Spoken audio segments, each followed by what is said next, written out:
గోదావరి నదిలో స్నానానికి దిగి 5గురు విద్యార్థులు గల్లంతయ్యారు. పోలవరం జిల్లా ఎటపాక మండలం పురుషోత్తపట్నం ఇసుక ర్యాంపు సమీపంలో ఈ ఘటన జరిగింది. మొత్తం 7గురు విద్యార్థులు స్నానానికి వెళ్లగా 5గురు గల్లంతయ్యారు.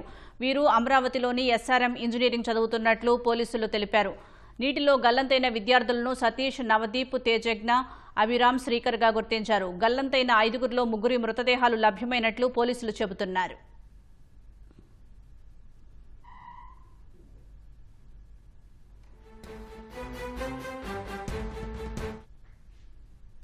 మరింత సమాచారం మా ప్రతినిధి మహేష్ అడిగి తెలుసుకుందాం. మహేష్, గల్లంతైన వారి వివరాలేంటి, గాలింపు చర్యలు ఎలా కొనసాగుతున్నాయంటారు? ఇవాళ ఉదయం పోలవరం జిల్లా ఎటపాక మండలం పురుషోత్తపట్నం రేవు వద్ద గోదావరిలో తీవ్ర విషాదం చోటు చేసుకుందని చెప్పాలి.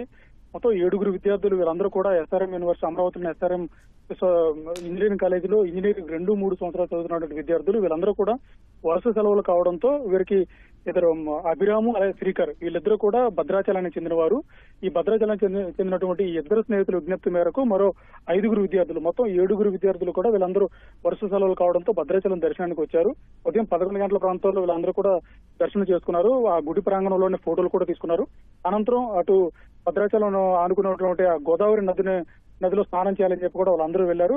అయితే ఈ స్నానం చేసే క్రమంలో వాళ్ళందరూ కూడా గోదావరిలో నడుచుకుంటూ కొంచెం దూరం వెళ్లి అవతల వైపు ఉన్నటువంటి ఎటపాక పురుషోత్తపట్నం ఆ గట్టు మీద వాళ్ళందరూ కూడా స్నానానికి దిగారు. ఈ స్నానం చేసే క్రమంలో కూడా అందరూ గల్లంతైనట్టు తెలుస్తోంది. గల్లంతైనప్పుడు కూడా వీళ్ళలో ఒక 2 విద్యార్థులు మాత్రం సురక్షితంగా బయటపడ్డారు.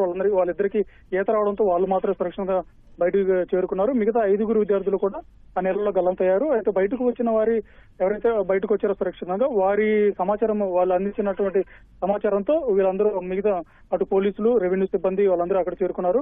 వాళ్ళందరూ అక్కడ చేరుకున్న తర్వాత వెంటనే గజయితగాలు, స్థానికంగా ఉండే మత్స్యకారుల సహకారంతో వాళ్ళందరూ కూడా గోదావరిలో గాలింపు చర్యలు చేపట్టారు. వెంటనే చర్యలు చేపట్టినప్పటికీ కూడా ఆ ప్రవాహ వేగానికి ఎవరైతే గల్లంతయ్యారో వాళ్ళందరూ కూడా కొంచెం దూరం ఇటు ఏలూరు జిల్లా పరిధిలో ఉన్నటువంటి కుక్కునూరు వైపు కూడా వాళ్ళందరూ కొట్టుకొచ్చినట్టు కూడా తెలుస్తోంది. కుక్కునూరు వైపు గాలింపు చర్యలు చేపట్టగా ఇక్కడ ఒక 3 మృతదేహాలు బయటకు వచ్చాయి. వాళ్ళ 3 మృతదేహాలు కూడా భద్రాచలానికి చెందినటువంటి శ్రీకరు, అలాగే అభిరాము, అలాగే ఉయ్యూరుకు చెందినటువంటి నవదీప్, ఈ 3 ఉన్నారు. ఇంకా సతీష్, మదనపల్లికి చెందినటువంటి సతీష్, ఉయ్యూరుకు చెందినటువంటి తేజ, వీళ్ళిద్దరి మృతదేహాలు లభ్యం కావాల్సి ఉంది. అయితే ఎవరైతే ఈ భద్రాచలం చెందినటువంటి శ్రీకర్, అభిరామ్ ఉన్నారో వాళ్ళు కూడా ఈ ఘటనలో చనిపోయారు. వాళ్ళు సంబంధించినటువంటి బంధువులు కావచ్చు, వాళ్ళ తల్లిదండ్రులు కావచ్చు, ఈ విషాద వార్తను తెలుసుకుని వాళ్ళందరూ కూడా గోదావరి గట్టుకు వచ్చి ఊరిన విలపిస్తా ఉన్నారు. ఇలాగా వరుస సెలవులో ఇంటికి వచ్చి వెళ్తారు అనుకునే క్రమంలో ఇలాగా గోదావరిలో గల్లంతయ్యారని చెప్పి కూడా వాళ్ళందరూ తీవ్ర ఆవేదన వ్యక్తం చేస్తున్న పరిస్థితి మనకు కనిపిస్తోంది.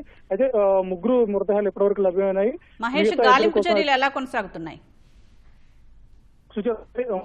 మృతదేహాలు లభ్యమయ్యాయి. మిగతా ఇద్దరి మృతదేహాల కోసం కూడా తీవ్రంగా గాలింపు చర్యలు కొనసాగిస్తూ ఉన్నారు. అటు నాటు పడవలు, మరోవైపు గజయితగాళ్ళు, స్థానిక మత్స్యకారులు వీళ్ళందరూ కూడా నాటు పడవలతో కూడా అక్కడ గాలిస్తూ ఉన్నారు.